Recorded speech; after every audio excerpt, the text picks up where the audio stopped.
Hi guys, welcome back. This is your girl Brown Eyed B. Make sure you subscribe to my channel. Don't forget to press the notification button so you'll be notified of my upcoming videos. And don't forget to give me a thumbs up. Now let's get this video started. Today's video is going to be an update on where I am 4 years later after being diagnosed with pulmonary embolism while being pregnant.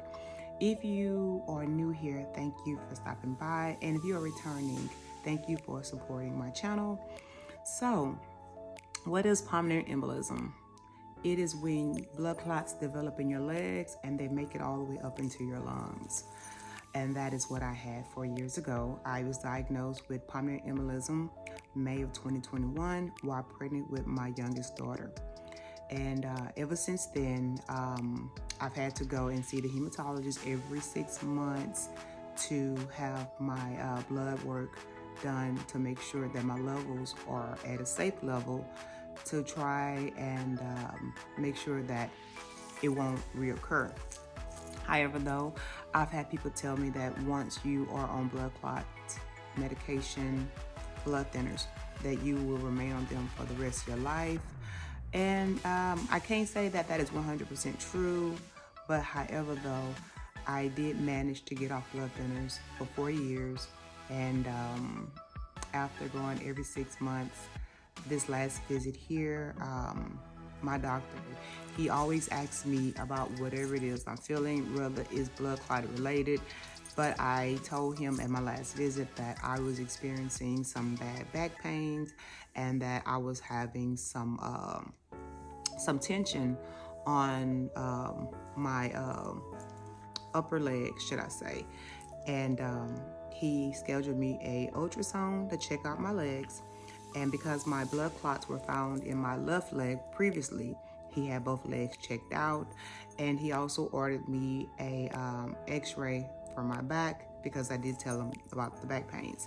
Well, however, though, a week later, I went back in for my results, told me that my back pains was from scoliosis. He said it's not bad, but that's where the back pain is coming from. And he told me that I had a slight blockage in my right leg. Left leg first, and now it's my right leg. I had to start back on the blood thinners. I don't know much about Eliquis. I did take it briefly for a couple of weeks, but before that, I had been on the Lovenox, the injections for about, I'm gonna say maybe, I think six to 7 months. Anyway, however though, with this last visit here, finding the slight blockage, they did put me back on Eliquis, and this is it here. This is a starter pack. It has a wallet for days 1 through 4 and a second wallet for day 15 through 30. This here was about $88 with my insurance. I don't know if they make this in a generic form, but this is what the pharmacy gave me. So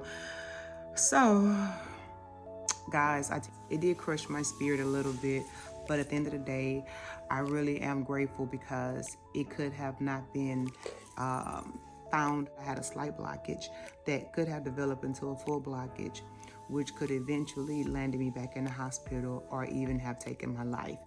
Guys, back in 2017, my dad, he passed from pulmonary embolism. Guys, my dad went from 100 down to 0 in probably maybe a week or two. My dad, he took care of himself. He lived on his own. He was 73. He had no real health issues, no high blood pressure, no diabetes and everything. He retired, he went back to work, and he was enjoying life. And within a matter of a week or two, he went from being able to do everything and moving swiftly to getting kind of sluggish and moving very, very slow. I hate that I did not pick up on what was going on with him, but I was not familiar with pulmonary embolism. It was never even a thought of wouldn't even thought.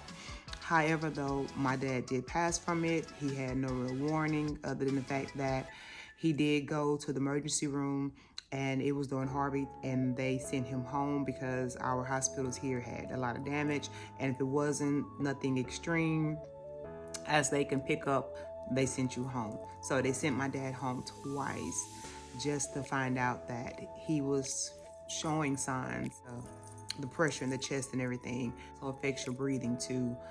So, however, though, so here it is. In 2021, I started having chest pains. My breathing was funny. Of course, I was around 3 months pregnant, and it was really a tough time. I did pay attention to my body, and from there, I found out that I had pulmonary embolism. But if you would like to know more about my issue with that, check out my previous video, pulmonary embolism while pregnant. So back to today. So I'm taking Eliquis. This is a starter pack. It has wallet 1, and then it has a second wallet. I don't know why the pharmaceutical company wanted to make it this way, but they did. So this is a 30-day starter pack. The doctor started me out on 5 milligrams per tablet, and I have to take them twice a day. I have been taking this roughly maybe a couple of weeks now. It's off a little bit because I had to start with some samples from the hospital because the pharmacy that I went to didn't have any. And not just that too, but my insurance did not want to approve it because, I don't know, my insurance didn't want to approve it. But I ended up getting it approved. But by the time I picked up the starter pack, I had already started taking some samples from my doctor. So this is how it looks.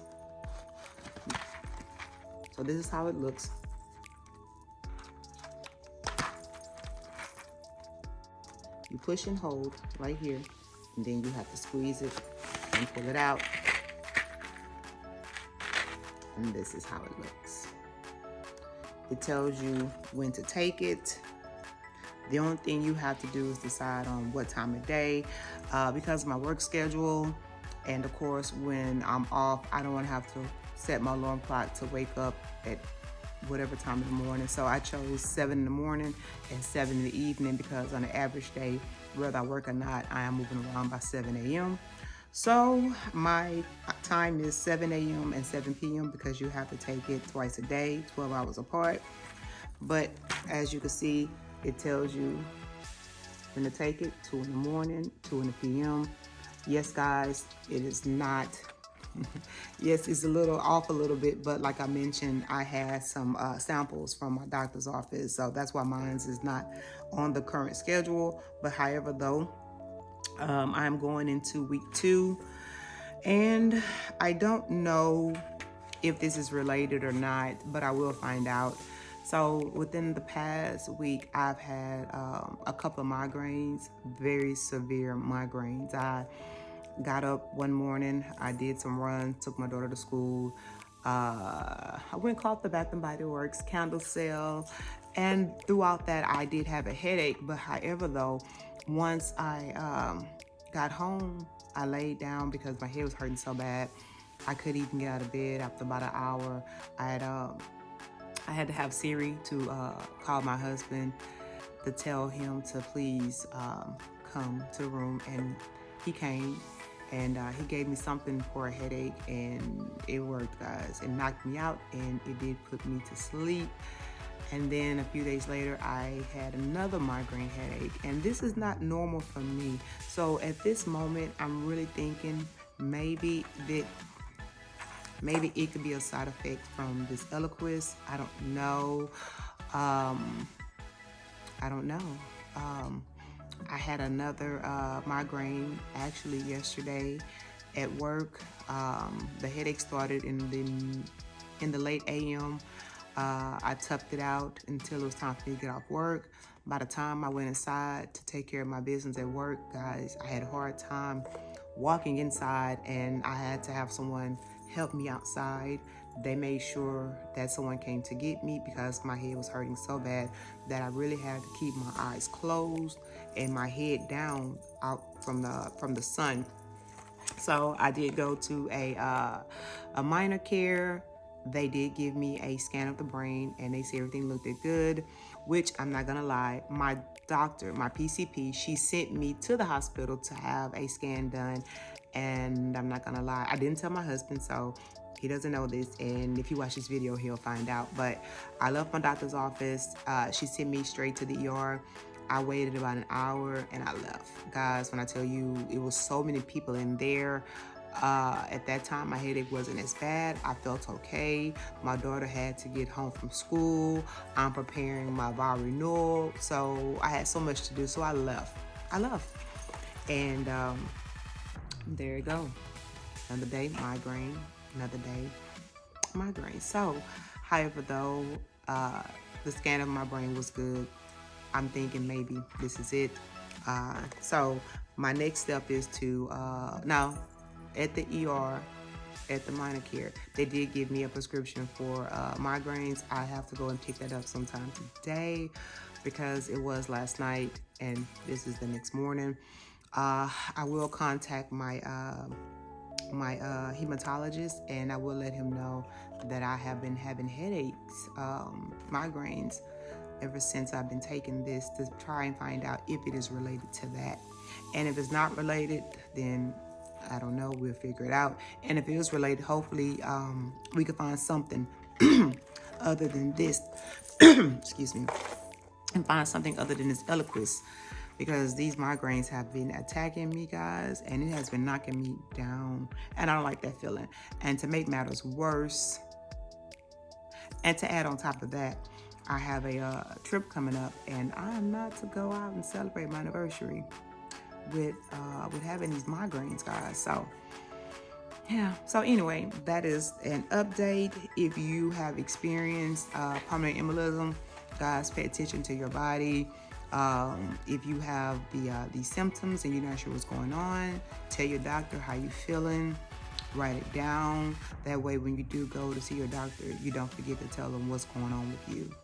Well, anyway, guys, that is it for this video here. This is my 4-year update on pulmonary embolism. I haven't put a video out because of the fact that I haven't had no real issues, other than the fact that I do have acid reflux, and sometimes it will give me slight chest pains, which resembles what I felt when I was going through being diagnosed with pulmonary embolism. So it can get kind of scary. But however, though, guys, I thank God. God made physicians. The word tells you that. So I'm trusting minds. And anyway, guys, happy holidays. I hope you all have a great Christmas. I hope you had a great Thanksgiving. I did. And have a happy new year if I do not see you between now and then. All right, guys, be blessed. Love you all. Bye.